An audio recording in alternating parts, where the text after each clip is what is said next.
شیعہ حضرات ہیں، ان کی پوری کوشش ہوتی ہے کہ صحابہ کرام کا ذکر جو ہے دن بدن کم ہوتا رہے۔ 18 ذوالحج کو حضرت عثمان غنی ذو النورین رضی اللہ عنہ آپ کی شہادت ہوئی تھی، آپ کی، تو انہوں نے ذکر عثمان کم کرنے کے لیے یہ عید غدیر منانا شروع کر دی۔ وہ جی نبی پاک نے تاج عطا فرمایا تھا، خلافت والا، ولایت والا، بچوں وہ سید الانبیاء تھے، ان جیسی بات کرنا کون جانتا تھا؟ سید الفصحاء ہیں۔ اب بلایا گیا جن کو شکایتیں تھیں حضرت علی کے خلاف، اور تجھے بھی شکایت ہے؟ جی آقا ہے۔ اور تجھے بھی شکایت ہے؟ جی آقا ہے۔ انہوں نے زیادتی کی ہمارے ساتھ، بغض ہے۔ اب سرکار نے یہاں فرمایا، اور فرمایا علی وہ نہیں ہے جن سے بغض رکھا جائے، علی تو وہ ہیں جن سے پیار کیا جائے، جن سے محبت کی جائے۔ اللہ، نبی کریم علیہ السلام نے فرمایا بھئی اچھی طرح سن لو، یہ جو میرا دین ہے نا، دین رسول، دین مصطفیٰ، اس میں یہ نہیں چلے گا کہ میں مصطفیٰ سے تو پیار کرو اور علی سے ویر کرو، یہ نہیں چلے گا۔ سن لو، نبی کریم علیہ السلام نے ارشاد فرمایا من کنت مولاہ فہذا علی مولا، اور جس کا میں مولا اس کا علی مولا۔ اب یہاں شیعہ حضرات نے ڈنڈی نہیں ڈنڈیاں ماری ہیں، ڈنڈیاں۔ وہ ڈنڈی کیا ہے؟ وہ کہتے ہیں مولا کا معنی ہوتا ہے حاکم، حاکم مالک، حاکم اور مالک۔ سرکار کیا اعلان کر رہے ہیں؟ من کنت مولاہ فہذا علی مولا، اور جس کا میں مالک اس کا علی بھی مالک۔ اب یہ حاشیہ بھی چڑھایا جاتا ہے، نبی ابو بکر کے مالک علی، ابو بکر کے مالک نبی، عمر کے مالک علی، عمر کے مالک نبی، عثمان کے مالک علی، عثمان کے مالک نبی، جبریل کے مالک علی، جبریل کے مالک۔ پھر پوری لمبی ساری گردان پڑی جاتی ہے۔ حالانکہ لغت کی کسی کتاب میں مولا کا معنی جانشین نہیں آتا، نہیں آتا میرے بھائی، نہیں آتا جانشین معنی۔ قرآن سے پوچھ لو، قرآن کیا کہتا ہے؟ اللہ تعالیٰ ارشاد فرماتا فَإِنَّ اللَّهَ هُوَ مَوْلَاهُ وَجِبْرِيلُ وَصَالِحُ الْمُؤْمِنِينَ۔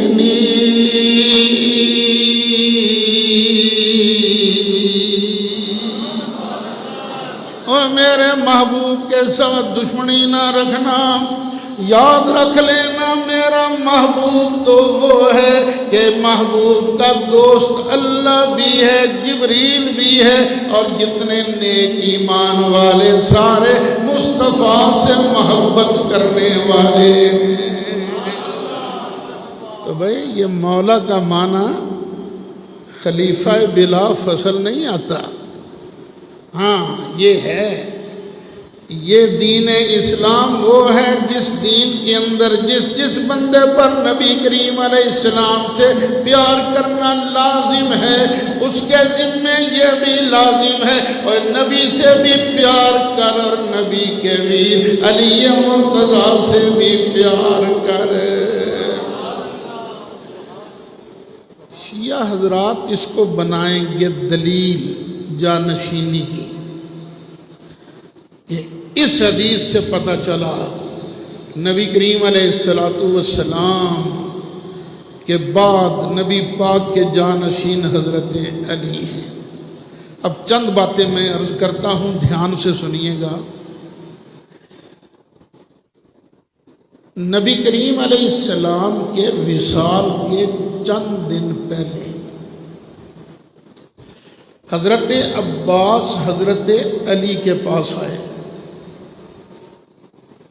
حضرت عباس یہ چچا ہیں، سرکار بھی بھتیجے ہیں، اور مولا مرتضیٰ بھی بھتیجے ہیں۔ حضرت عباس کہنے لگے، علی، میں نے اپنے خاندان کی بہت ساری موتیں دیکھی ہیں، بہت ساری موتیں دیکھی ہیں، مجھے لگتا ہے یہ نبی کریم علیہ السلام کی آخری بیماری ہے، تو چل نہ چل کے نبی کریم علیہ السلام سے خلافت کے بارے پوچھ ہی لیں کہ آقا آپ کے بعد خلافت کا حق کس کے پاس ہے، تاکہ اگر ہمارا حصہ ہو تو ہم سے کوئی جھگڑنے والا جھگڑا نہ کرے، ہمارا حصہ ہمیں آرام سے مل جائے۔ اگر وہاں غدیر خم پر سرکار نے جانشینی کا اعلان کیا ہوتا تو مولا مرتضیٰ کہہ دیتے، چاچا جی اور جڑا اوتھے اعلان ہوا سی وہ کافی نہیں، غدیر قم میں جو اعلان ہوا تھا کیا وہ کافی نہیں ہے؟ اب میں دوبارہ جا کے نہ کراؤں؟ نہ، میں نہیں جاتا، نہ، کوئی خلافت ولافت کا اعلان نہیں تھا، میں نہیں جاتا، بس جو قسمت میں ہوگا دیکھی جائے گی، جو اللہ کو منظور ہوگا ہمیں منظور ہے۔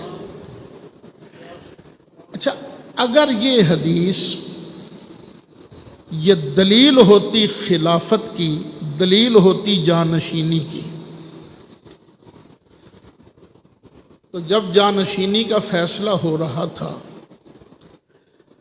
انصار تیار تھے سعد بن عبادہ رضی اللہ عنہ آپ کو جانشین رسول بنانے کے لیے،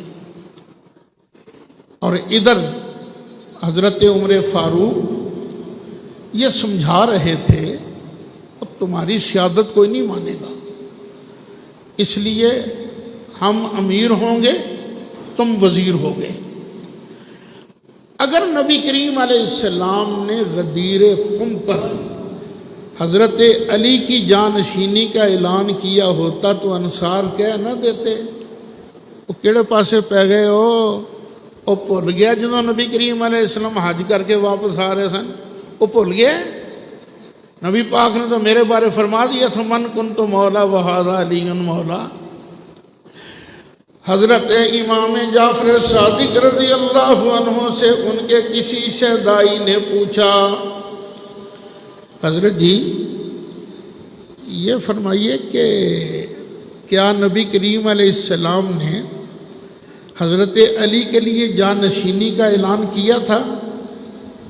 فرمایا بات سن، اللہ تعالیٰ نے نبی کریم علیہ السلام جیسا صاف گو فصاحت بھرے کلمات بولنے والا پیدا ہی نہیں کیا۔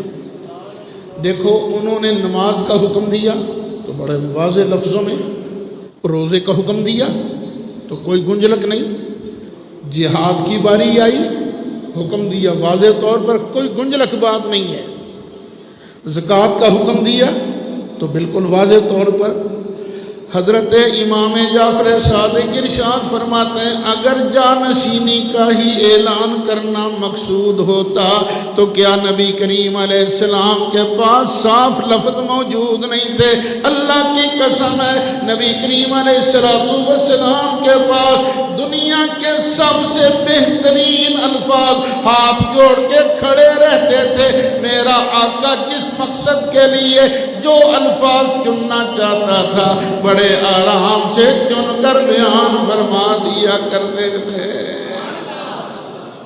پھر جب خلافت کا معاملہ چل رہا تھا تو حضرت علی نے تو کبھی یہ دلیل پیش نہیں کی، دیکھو جی میرے بارے نبی کریم علیہ السلام نے فرمایا من کنت مولا فہذا علی مولا، یہ تو کبھی نہیں سرکار، یہ تو مولا علی نے کبھی دلیل پیش نہیں کی۔ دیکھو یہاں الیکشن آتے رہتے ہیں، میں بھی لڑتا رہتا ہوں، جا کے منتیں کرنی پڑتی ہیں، ترلے تیری مہربانی یار ووٹ دے دے، چنگے رہو گے سوکھے رہو گے ووٹ دیو گے دے، کہیں رہنا۔ اس لیے کہ ہمیں حق ملا ہے کہ آپ اپنے لیے ووٹ لے سکتے ہو، مانگ سکتے ہو، یہ حق دیا ہے یہاں کے آئین نے۔ اگر علی مرتضیٰ کے نام رجسٹری نبی کریم علیہ السلام نے کی ہوتی تو پھر یہ رجسٹری کرانے والا کون ہے؟ اللہ کا محبوب، اللہ کا محبوب، جس کو اللہ نے ساری کائنات کا مالک بنایا ہے۔ اور کوئی نہ کوئی تو کہہ دیتا نا حق تو علی کا ہے، کوئی نہ کوئی تو کہہ دیتا کوئی نہیں بولا، کوئی نہیں بولا، کوئی نہیں بولا، بلکہ حضرت علی مرتضیٰ نے خود فرمایا کہ نہیں، میں ابھی حقدار نہیں بنا۔ جب حضرت عمر شہید ہو گئے نا تو کئی لوگ آئے حضرت علی کے پاس، کہنے لگے حضرت جی ہاتھ آگے بڑھائیے، ہم آپ کے ہاتھ پر بیعت کرنا چاہتے ہیں۔ تو کہہ سکتے تھے حضرت علی ہاں وصیت میرے واسطے ہی سی، سرکار تو مینوں نامینیٹ بھی کر گئے سن، ٹھیک ہے میں بندا خلیفہ، یہ نہیں کہا، بلکہ شاہ مرداں شیر یزداں قوت پروردگار حسنین کریمین کے ابا جان حضرت علی مرتضیٰ نے ارشاد فرمایا، لوگوں یاد رکھ لینا میرا وزیر بن کے رہنا یہ زیادہ بہتر ہے امیر بننے کی بجائے۔ یہ پوری امت کے لیے بہتر ہوگا کہ اگر میں وزیر بن کے رہوں، امیر بننے کا بھی وقت نہیں آیا، نہیں آیا، نہیں آیا، نہیں آیا۔ پھر میں پہلے بھی عرض کر چکا ہوں، جب حضرت ابو بکر صدیق کا انتقال ہونے لگا، آپ نے بلایا حضرت عثمان کو، فرمایا عثمان لکھ وصیت نامہ۔ بیہوشی بھی طاری ہو رہی تھی، غشی بھی آ رہی تھی، غشی کے عالم میں حضرت ابو بکر صدیق وصیت نامہ لکھوا رہے ہیں، اور میں اپنا جانشین مقرر کرتا ہوں۔ پھر غشی میں چلے گئے۔ حضرت عثمان نے اپنی طرف سے ہی لکھ لیا عمر بن خطاب کو، اپنی طرف سے۔ تھوڑی دیر بعد آنکھیں کھلی، فرمایا ہاں عثمان کیا لکھا ہے تو نے؟ حضور میں نے یہ لکھا ہے۔ فرمایا میں نے یہ تو نہیں کہا تھا، لیکن کہلوانا یہی تھا، کہلوانا یہی تھا۔ نبی کریم علیہ السلام کے جانشین نبی پاک کے یار غار حضرت ابو بکر صدیق نے ساری شورا کو بلا لیا، ساری شورا کو بلا کے فرمایا میں نے بڑے غور سے، بڑے فکر کے ساتھ، بڑی مشاورت کے ساتھ اپنے جانشین کا نام اس کاغذ کے اندر لکھ دیا ہے، اگر تمہیں منظور ہے تو اس پر بیعت کر لو۔ سب نے کہا امیر المومنین ٹھیک ہے بیعت کریں گے۔ اگر بولا تو صرف ایک بولا، اس کا نام ہے علی مرتضیٰ۔ حضرت علی نے ارشاد فرمایا امیر المومنین میری بات بھی سن لیجئے، اگر تو لفافے کے اندر عمر بن خطاب کا نام موجود ہے تو میں بیعت کرتا ہوں، اگر عمر کا نام نہیں تو میں علی بیعت نہیں کر سکتا۔